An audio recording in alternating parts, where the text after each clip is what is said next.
Hello दोस्तों, नमस्कार। स्वागत है आप सभी का मैथ जीनियस के यूट्यूब चैनल पर। और आज की क्लास में हम लोग बात करने वाले हैं मानव शरीर से पूछे जाने वाले टॉप 50 वेरी इंपॉर्टेंट क्वेश्चंस की। तो चलिए आज का सेशन स्टार्ट करते हैं। लेकिन वीडियो में आगे बढ़ने से पहले आप वीडियो को लाइक एंड शेयर कर दीजिएगा, और जो लोग चैनल पर नए हैं वो चैनल को सब्सक्राइब कर लीजिएगा, ठीक है। तो चलिए शुरू करते हैं आज की क्लास। पहला सवाल हमसे ये पूछा जा रहा है कि मानव खोपड़ी में हड्डियों की संख्या कितनी होती है। दोस्तों, इसका सही उत्तर हो जाएगा ऑप्शन डी, यानी कि 8 हड्डी होती हैं। लेकिन आप अपनी कॉपी में एक बात नोट कर लीजिए, मैं जो आपको बताने जा रहा हूँ। देखिए, अगर मैं खोपड़ी को यहाँ बनाने की कोशिश करूँ तो आप ये समझिएगा कि ये जो 8 हड्डी खोपड़ी में बताई गई हैं वो खोपड़ी के इस भाग की हैं, यानी सर का जो बिल्कुल ऊपर का हिस्सा होता है इसमें 8 हड्डियाँ होती हैं। और अगर चेहरे की बात करूं मैं तो चेहरे में होती हैं 14। तो हो सकता है आप इसका सही उत्तर 22 भी कुछ लोग बताएं, तो उनका उत्तर भी सही होगा, क्योंकि खोपड़ी तो ये पूरी ही मानी जाती है ना, सिर्फ इतने हिस्से को तो खोपड़ी कहते नहीं है। तो खोपड़ी में कुल हड्डियों की संख्या 22 भी सही हो सकती है, लेकिन आप 8 मारेंगे तो उत्तर सही होगा, क्योंकि ज़्यादातर किताबों में अगर ये क्वेश्चन पूछा जाता है मानव खोपड़ी में हड्डियों की संख्या तो 8 उत्तर सही। यदि आपसे कुल संख्या पूछता है कि कुल हड्डी कितनी है तो फिर आपका उत्तर 22 सही हो जाएगा, ठीक है। और चेहरे की यदि सिर्फ पूछे तो आपका उत्तर हो जाएगा 14। इतना आप नोट कर लीजिएगा। चलिए अगले सवाल को देखते हैं। नेक्स्ट क्वेश्चन में हमसे कह रहा है कि मानव मस्तिष्क का भार होता है। तो मानव मस्तिष्क का जो औसत भार होता है वो होता है 13.5 से 1400 ग्राम तक, इसलिए सही उत्तर हो जाएगा हमारा ऑप्शन ए। चलिए नेक्स्ट क्वेश्चन को देखते हैं। मानव शरीर की सबसे कठोर हड्डी कौन सी होती है। दोस्तों याद रखिएगा, इसका कई लोग उत्तर जो है वो जबड़े की हड्डी बताएंगे, लेकिन वो गलत हो जाएगा। सबसे कठोर हड्डी जब आपसे पूछी जा रही है तो आपका सही उत्तर हो जाएगा फीमर, यानी जांघ की जो हड्डी होती है सबसे मजबूत हड्डी होती है। सबसे ज़्यादा बल सहने की ताकत जो होती है वो फीमर हड्डी में ही होती है। लेकिन जबड़े की हड्डी क्यों बता देते हैं कुछ लोग, क्योंकि ये हड्डी जो होती है इसका घनत्व सबसे ज़्यादा होता है। ये बात आपको याद रखनी। यदि आपसे पूछ दें कि कौन सी हड्डी का घनत्व सबसे ज़्यादा होता है तो जबड़े की हड्डी बताएंगे, लेकिन यदि सबसे कठोर की बात करें तो फीमर ही इसका सही उत्तर होगा। सबसे ज़्यादा दबाव और बल सहने की क्षमता फीमर हड्डी में होती है। चलिए, आई होप आप लोग समझ रहे होंगे। चौथे सवाल में कह रहा है कि मानव शरीर का सबसे कठोर तत्व कौन सा होता है। तो इसका सही उत्तर हो जाएगा ऑप्शन सी, यानी कि इनेमल। इनेमल क्या होता है, तो दांत की ऊपरी परत जिस तत्व से बनी होती है उसको इनेमल कहते हैं, और यह सबसे कठोर तत्व होता है हमारे पूरे शरीर में। चलिए अगले क्वेश्चन को देखते हैं।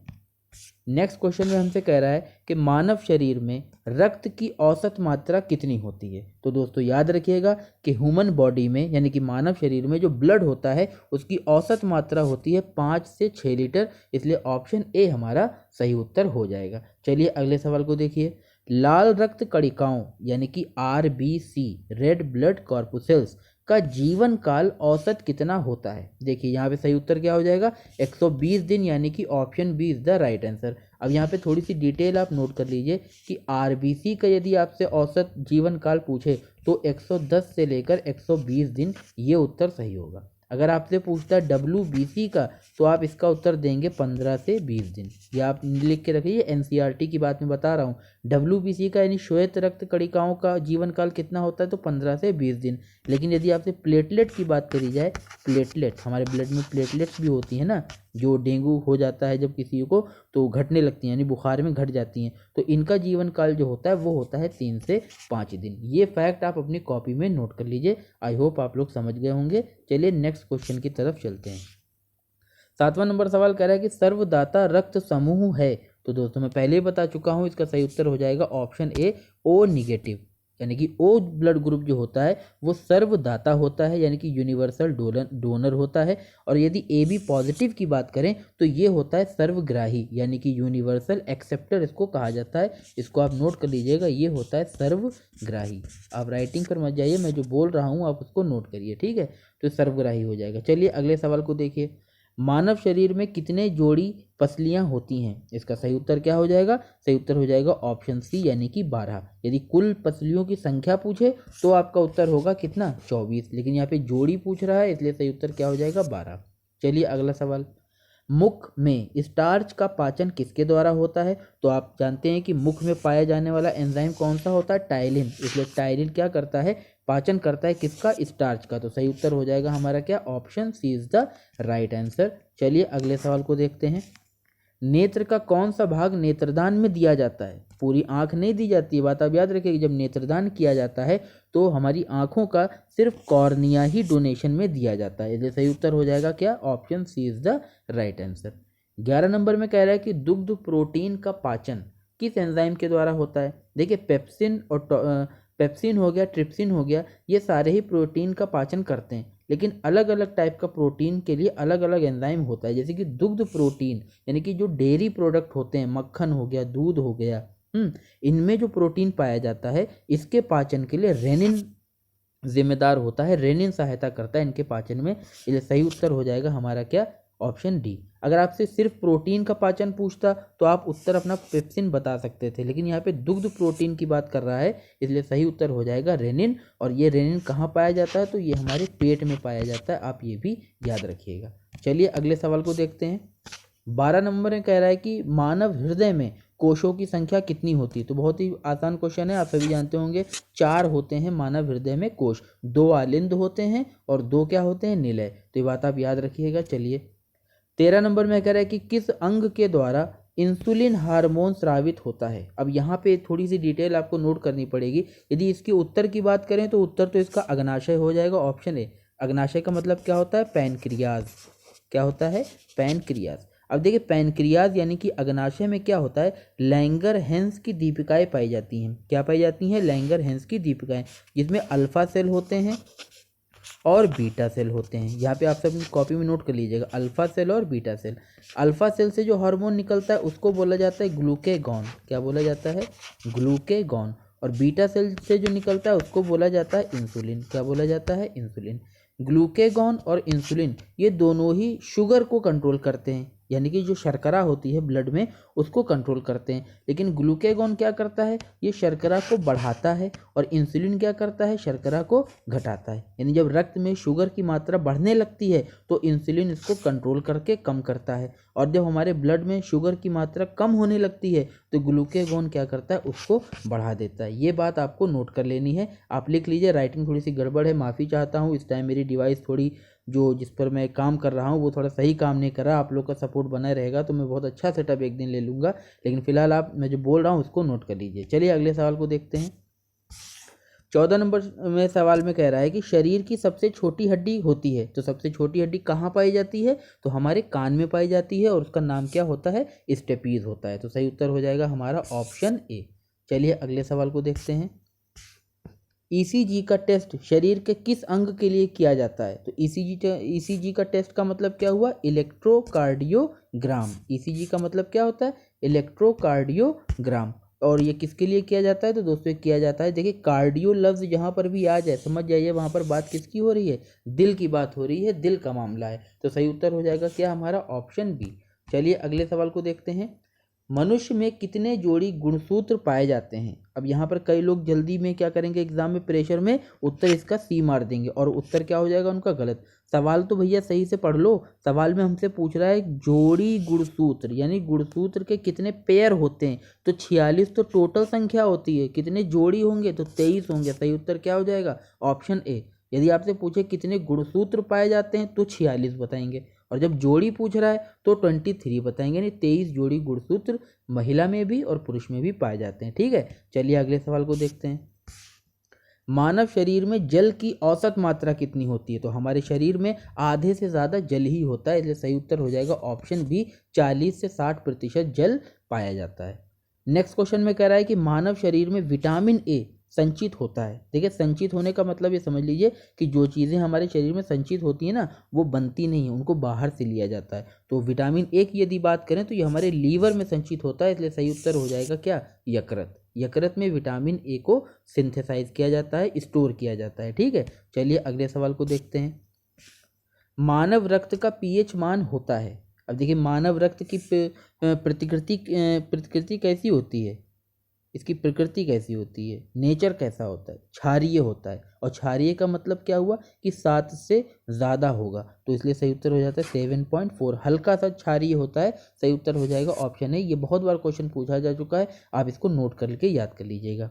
20 नंबर में कह रहा है कि प्लाज्मा में जल का लगभग कितना प्रतिशत होता है? तो दोस्तों जानते हैं, पहले यहाँ पे आप थोड़ी सी डिटेल नोट करिए। ब्लड जो हमारा होता है यानी कि हमारे शरीर में जो रक्त पाया जाता है ये दो चीज़ों से मिलकर बना होता है। एक तो इसमें प्लाज्मा होता है जो मेन फ्लूइड है जिसमें रक्त पूरा रहता है, प्लाज्मा। और इसके अलावा क्या होते हैं, तो इसके अलावा आरबीसी होते हैं, डब्ल्यूबीसी होते हैं और प्लेटलेट होती हैं। और क्या होती हैं, प्लेटलेट।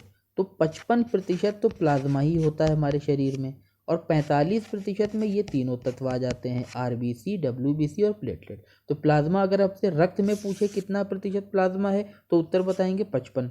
और प्लाज्मा में जल कितना है तो सही उत्तर हो जाता है 90%, यानी कि ऑप्शन सी हमारा सही हो जाएगा। ये डिटेल आप नोट कर लीजिएगा, एग्जाम में यहाँ से भी सवाल बन सकता है। चलिए अगले सवाल को देखते हैं। 21 नंबर में कह रहा है कि मानव शरीर में अमीनो अम्ल की संख्या कितनी होती है। तो ये बात आपको याद रखनी है कि हमारी बॉडी में टोटल 20 अमीनो एसिड यानी कि 20 अमीनो अम्ल की आवश्यकता होती है। इन 20 में से 11 अमीनो अम्ल जो होते हैं वो हमारे शरीर में बन जाते हैं, हमारा शरीर खुद बना लेता है। लेकिन 9 अमीनो एसिड जो होते हैं, 9 अमीनो अम्ल, ये शरीर में बनते नहीं हैं और इनको बाहर से हमारे खाने के ज़रिए लेना पड़ता है। मांस, मच्छी, अंडे यानी डेयरी प्रोडक्ट में हमें मिल जाते हैं और मांस में, ठीक है। तो 9 अमीनो एसिड जो होते हैं वो बाहर से लिए जाते हैं, 11 शरीर में बनते हैं। कुल कितने होते हैं तो 11 और 9 को जोड़ दीजिए, 20 अमीनो एसिड होते हैं। एक सवाल और मैं आपको बताऊंगा कि अमीनो अम्ल का यूज़ क्या होता है। तो दोस्तों याद रखिएगा कि इनका जो इस्तेमाल होता है वो प्रोटीन के बनाने में किया जाता है। तो ये बात आप यहाँ से याद रखिएगा। चलिए अगले क्वेश्चन को देखते हैं। मनुष्य के सौंदर्य का अध्ययन क्या कहलाता है। तो सौंदर्य के अध्ययन को कहा जाता है कैलोलॉजी, इसलिए ऑप्शन ए हमारा सही उत्तर हो जाएगा। ट्यूबेक्टॉमी आप जानते हैं, जो महिलाओं की नसबंदी होती है उसको ट्यूबेक्टॉमी कहते हैं और पुरुषों में यदि नसबंदी होती है तो उसको क्या कहते हैं, वैसेक्टॉमी कहा जाता है। ये बात भी आप याद रखिएगा, मैंने पहले भी क्लास में बताया है। चलिए अगले सवाल को देखते हैं। हमसे पूछ रहा है कि डीएनए की आकृति को क्या कहते हैं। तो डीएनए की आकृति को क्या कहते हैं या कैसी होती है, सही उत्तर हो जाएगा ऑप्शन सी यानी कि डबल हेलिक्स। आप देख सकते हैं इस तरह से डीएनए का आकार होता है, आपने देखा भी होगा। तो इसका सही उत्तर हो जाएगा क्या, double helix. Option C is the right answer. चलिए अगले सवाल को देखिए। मानव मस्तिष्क का सबसे बड़ा भाग क्या कहलाता है। तो मानव मस्तिष्क का सबसे बड़ा भाग कहलाता है सेरिब्रम, इसलिए ऑप्शन ए हमारा सही उत्तर हो जाएगा। अब यहाँ पे बाकी की बात कर लें तो पिट्यूटरी जो ग्रंथि होती है इसको मास्टर ग्रंथि कहा जाता है, ये बात भी आपको याद रखनी है, मास्टर ग्रंथि बोलते हैं। सेरिबेलम की अगर बात करें तो ये मस्तिष्क का वो भाग है जो चलने फिरने और बैलेंसिंग में मदद करता है, ये आप याद रखिएगा, संतुलन में। और हाइपोथैलेमस की अगर बात करें तो शरीर का जो ताप होता है, भूख है, प्यास है, नींद है, ये सब हाइपोथैलेमस से ही वजह, मस्तिष्क का हाइपोथैलेमस जो भाग होता है वही इस बात का नियंत्रण करता है। ये सारी बातें आपको याद रखनी है। चलिए नेक्स्ट क्वेश्चन पे चलिए। आई होप आप लोगों को वीडियो पसंद आ रहा होगा। क्रेब्स चक्र नामक प्रक्रिया किस कोशिकांग में संपन्न होती है। तो दोस्तों याद रखिएगा कि क्रेब्स चक्र जो होता है, क्रेब्स साइकिल, ये माइटोकॉन्ड्रिया में पूरी होती है और क्रेब्स साइकिल जो कंप्लीट होती है तो ऊर्जा निकलती है, इसीलिए माइटोकॉन्ड्रिया को क्या कहा जाता है, हमारे सेल का क्या कहते हैं, किचन कहते हैं, यानी रसोई घर कहते हैं, क्योंकि इसी में सारा खाना पकता है, मतलब ऊर्जा यहीं से निकलती है। 26 नंबर कह रहा है कि लड़ो और उड़ो नाम किस हार्मोन को जाना जाता है। तो फाइट एंड फ्लाई हार्मोन कहा जाता है एड्रेनलिन को, इसलिए सही उत्तर हो जाएगा हमारा ऑप्शन ए। एड्रेनलिन जो होता है ये एड्रेनल ग्रंथि से निकलता है और एड्रेनल ग्रंथि कहाँ होती है, तो जो हमारी किडनीज होती हैं यानी हमारे जो गुर्दे होते हैं उन गुर्दों के ऊपर ये बहुत छोटी छोटी सी ग्रंथियाँ होती हैं जिनमें से एड्रेनलिन हार्मोन निकलता है। और गुस्सा आ जाना, जोश आ जाना, ये सभी जो है वो एड्रेनलिन ही काबू करता है, ये बात आपको याद रखनी है। चलिए अगले सवाल को देखते हैं। 27 नंबर में कह रहा है कि स्नायु एवं कंडरा कैसे ऊतक हैं। तो इसके उत्तर की बात करें तो उत्तर हो जाएगा ऑप्शन ए संयोजी ऊतक। लेकिन आप इसको समझ लीजिए, आप इसको याद कैसे करेंगे। देखिए कंडरा और स्नायु को कहते क्या हैं, इंग्लिश में क्या कहते हैं। देखिए कंडरा को कहते हैं टेंडन, कंडरा को क्या कहते हैं, टेंडन। और स्नायु का मतलब होता है लिगामेंट, क्या होता है, लिगामेंट। तो अब लिगामेंट और टेंडन से आप याद रख सकते हैं कि ये कौन से हैं। देखिए हमने आपको बताया था कि आप ये याद रखिए BLB यानी बंटी लव बबली, यानी कि बोन से हड्डी से बोन को, हड्डी को, यानी हड्डी से हड्डी को जोड़ता है कौन, लिगामेंट। और हड्डी से गोश्त को कौन जोड़ता है, यानी हड्डी से मांस को कौन जोड़ता है, तो वो जोड़ता है क्या, टेंडन। तो इस तरह से आप देखिए, जोड़ने की बात हो ना, जोड़ेगा कौन, जो संयोजन करेगा, इसीलिए ये संयोजी ऊतक है। और किसको कौन जोड़ता है, तो ये बात आपको याद रखने का मैंने बताया था कि आप सिर्फ एक याद रखिए कि बोन टू बोन कौन जोड़ता है, लिगामेंट जोड़ता है। तो ऑटोमेटिक बोन टू मसल जो हो जाएगा, यानी कि हड्डी से मांसपेशियां कौन जोड़ेगा, तो दूसरा बचा कौन, टेंडन बचा। तो आप इस तरह से इसको याद रख सकते हैं। चलिए, आई होप आप लोग समझ गए होंगे। ये एक ट्रिक थी छोटी सी याद करने, मैंने ऐसे याद किया है तो सोचा आपको बता दूं, आप भी ऐसे याद कर लें। 28 नंबर में कह रहा है मानव शरीर में भूख व प्यास मस्तिष्क के किस भाग के द्वारा नियंत्रित होती है। तो मैंने अभी बताया था, हाइपोथैलेमस जो भाग होता है वो भूख, प्यास, नींद, घृणा, ताप, ये सारी चीज़ें जो हैं वो हाइपोथैलेमस भाग से नियंत्रित होती हैं। सेरिब्रम क्या है, तो मस्तिष्क का सबसे बड़ा भाग है। पिट्यूटरी क्या है, तो इसको मास्टर ग्रंथि कहते हैं। और सेरिबेलम जो होता है ये शरीर के संतुलन को बनाता है। ठीक है, तो इतनी बातें आप याद रखिएगा। चलिए अगले सवाल को देखते हैं।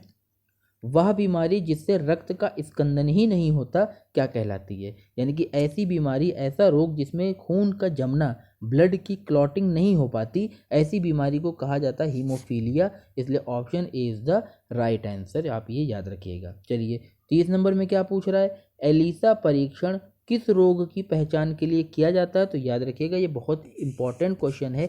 एलिसा टेस्ट जो होता है ये HIV और HCV, HIV हो गया आपका और HCV, ऐसे टेस्ट के लिए किया जाता है। तो दिए गए ऑप्शन में सही उत्तर क्या हो जाएगा, एड्स हो जाएगा। यानी ऑप्शन ए हमारा सही उत्तर हो जाएगा, ये बात आप याद रखिएगा।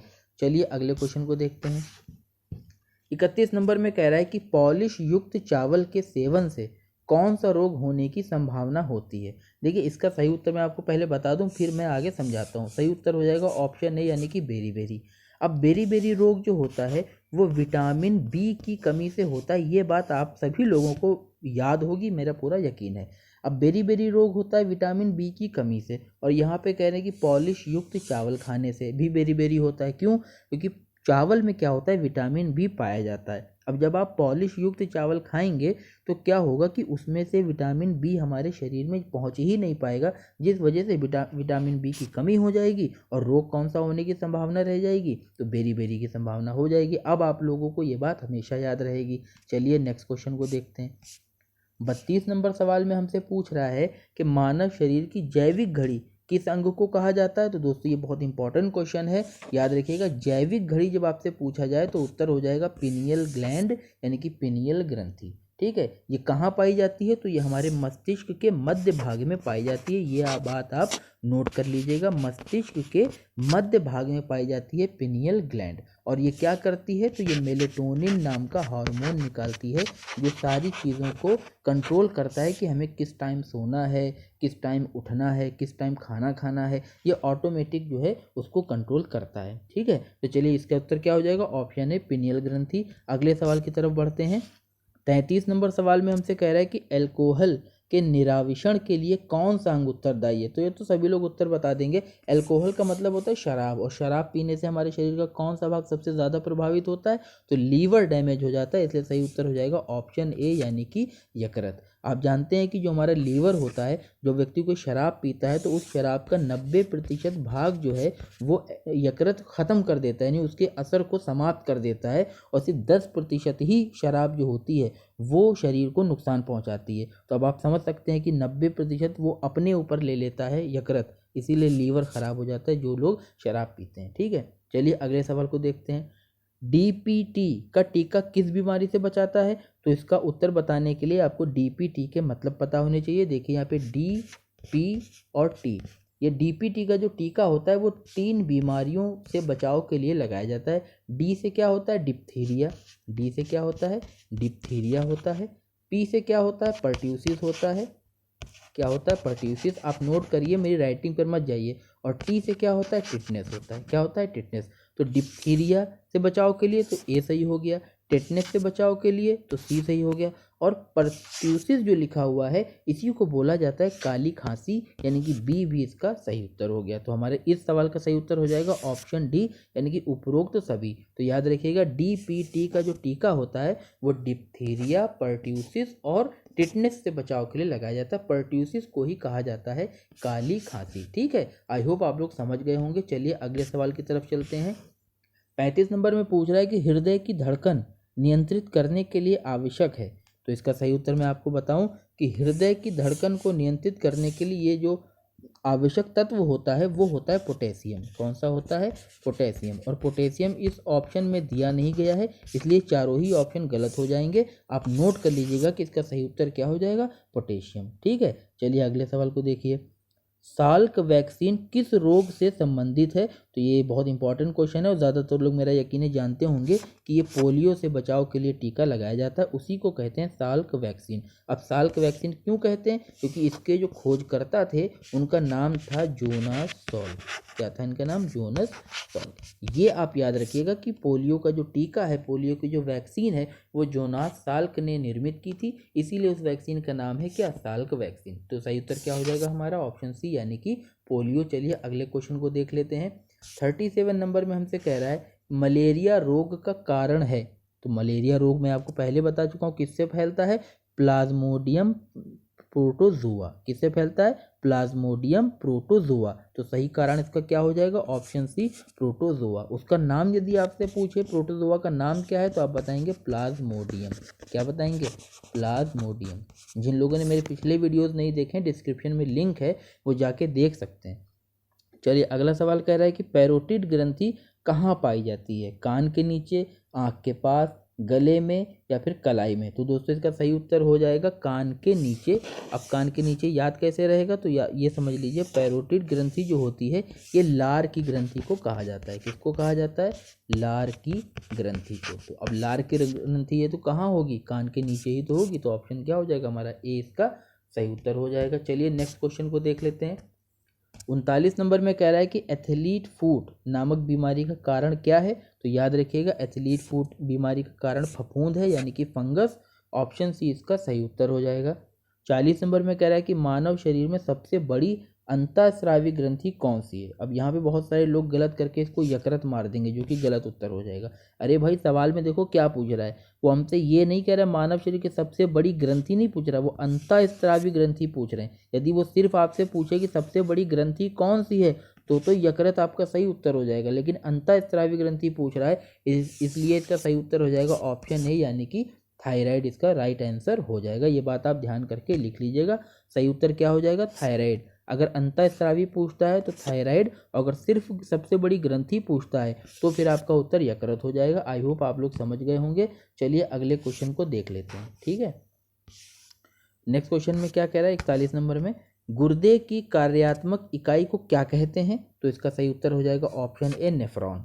गुर्दे की कार्यात्मक इकाई को क्या कहते हैं? नेफ्रॉन कहते हैं। इसीलिए गुर्दे यानी किडनी की पढ़ाई जो करता है उसका अध्ययन जो है उसको कहा जाता है नेफ्रोलॉजी, और जो विशेषज्ञ होते हैं इस विषय के उनको कहा जाता है नेफ्रोलॉजिस्ट। ठीक है, इस तरह से जो हार्ट के डॉक्टर होते हैं स्पेशलिस्ट उनको कहते हैं कार्डियोलॉजिस्ट। तो कार्डियो लफ्ज़ हृदय से जुड़ा है और नेफ्रो लफ्ज़ जो है वो किडनी से जुड़ा है, ये बात आप याद रखिएगा। चलिए अगले सवाल को देखते हैं। 42 नंबर में हमसे कह रहा है कौन सा वर्णक त्वचा को रंग प्रदान करता है? तो ये सही उत्तर इसका हो जाएगा ऑप्शन ए, यानी कि मेलेनिन वर्णक है जो हमारी त्वचा को रंग प्रदान करता है। ठीक है, चलिए अगले सवाल पर। 43 नंबर में हमसे क्या कह रहा है, लैंगरहैंस की दीपिकाएं कहाँ पाई जाती हैं? तो अभी थोड़ी देर पहले ही मैंने बताया था कि लैंगरहैंस की दीपिकाएं कहाँ पाई जाती हैं? अग्नाशय में यानी पैनक्रियाज में पाई जाती हैं। सही उत्तर क्या हो जाएगा इसका? Option A. 44 नंबर में कह रहा है क्रेब्स चक्र में ग्लूकोज के एक अणु से कितने एटीपी अणुओं का निर्माण होता है? अब देखिए ये एटीपी अणु जो लिखा है ना, ये ऊर्जा है कि एटीपी अणु से क्या होता है, हमें ऊर्जा प्राप्त होती है। और मैंने भी बताया था कि क्रेब्स चक्र से क्या निकलता है, तो ऊर्जा निकलती है। कहाँ होती है? तो सेल के माइटोकॉन्ड्रिया में होती है। फिलहाल इस सवाल में हमसे पूछा जा रहा है कि ग्लूकोज के एक अणु से कितने एटीपी बनते हैं, तो आपको याद रखना है इसका सही उत्तर क्या हो जाएगा? सही उत्तर इसका हो जाएगा 28 एटीपी, लेकिन जो ऑप्शन में है ही नहीं। क्या हो जाएगा इसका? 28 एटीपी पर मॉलिक्यूल ऑफ ग्लूकोज, यानी कि ग्लूकोज के एक अणु से 28 एटीपी निकलते हैं। ये सारे ही ऑप्शन गलत हैं, आप अपनी कॉपी में नोट कर लीजिएगा। माफ़ी चाहूँगा टाइपिंग के लिए। चलिए 45 नंबर सवाल में कह रहा है कि मानव शरीर में पाचन का अधिकांश भाग कहाँ पर होता है? तो दोस्तों याद रखिएगा ज़्यादातर हिस्सा जो पाचन का होता है वो छोटी आंत में पूरा होता है, इसलिए सही उत्तर हो जाएगा ऑप्शन सी। 46 नंबर में कह रहा है थैलीसीमिया एक अनुवांशिक बीमारी है जो प्रभावित करती है। तो एक तो बात आपको याद रखनी है कि थैलीसीमिया किस प्रकार की बीमारी है, तो ये एक अनुवांशिक बीमारी है। अनुवांशिक का मतलब क्या है कि माँ बाप से बच्चों में या दादा दादी से बच्चों में जा सकती है। ठीक है, अब बात है कि बीमारी किसको प्रभावित करती है। दोस्तों याद रखिएगा कि ये एक रक्त की बीमारी है, ब्लड डिजीज है। कौन सी? थैलीसीमिया। ठीक है, अगले सवाल को देखिए। 45 नंबर में कह रहा है कि ग्लाइकोमा किस अंग का रोग है। तो बहुत आसान सवाल है, ये आंख का रोग है। सही उत्तर हो जाएगा क्या? ऑप्शन ए, आंख का रोग है ग्लाइकोमा। ये बात आप याद रखिएगा। चलिए 48 नंबर में कह रहा है कि वृक्क के चारों ओर पाई जाने वाली झिल्ली नुमा आवरण को क्या कहा जाता है। तो दोस्तों इसका सही उत्तर क्या हो जाएगा? सही उत्तर क्या हो जाएगा? देखिए, एपिडर्मिस क्या होता है? एपिडर्मिस कहते हैं जो त्वचा, जो हमें अपने शरीर को आप देखिए तो आपको जो त्वचा दिख रही है ना, ये एपिडर्मिस है। ये क्या है? एपिडर्मिस। और पेरिटोनियम क्या होता है? तो पेरिटोनियम तो कहा जाता है जो शरीर के निचले हिस्से में जो कवर होता है ना, उसको पेरिटोनियम कहा जाता है। और सिनैप्स कहा जाता है जब दो न्यूरॉन जुड़ते हैं, यानी दो तंत्रिका कोशिका जुड़ती हैं, तो उस जोड़ को सिनैप्स कहा जाता है। इसमें कोई उत्तर सही नहीं है, इसलिए सही उत्तर हो जाएगा हमारा ऑप्शन डी, यानी कि इनमें से कोई नहीं। अब बात आती है कि वृक्क के चारों ओर पाए जाने झिल्ली को कहते क्या हैं। तो इसको कहते हैं रेनल मेम्ब्रेन। क्या कहा जाता है? Renal membrane. और मेम्ब्रेन का मतलब क्या होता है? झिल्ली। इसलिए इसको हिंदी में क्या लिखेंगे? हिंदी में लिखेंगे रेनल झिल्ली। क्या कहेंगे? रेनल झिल्ली।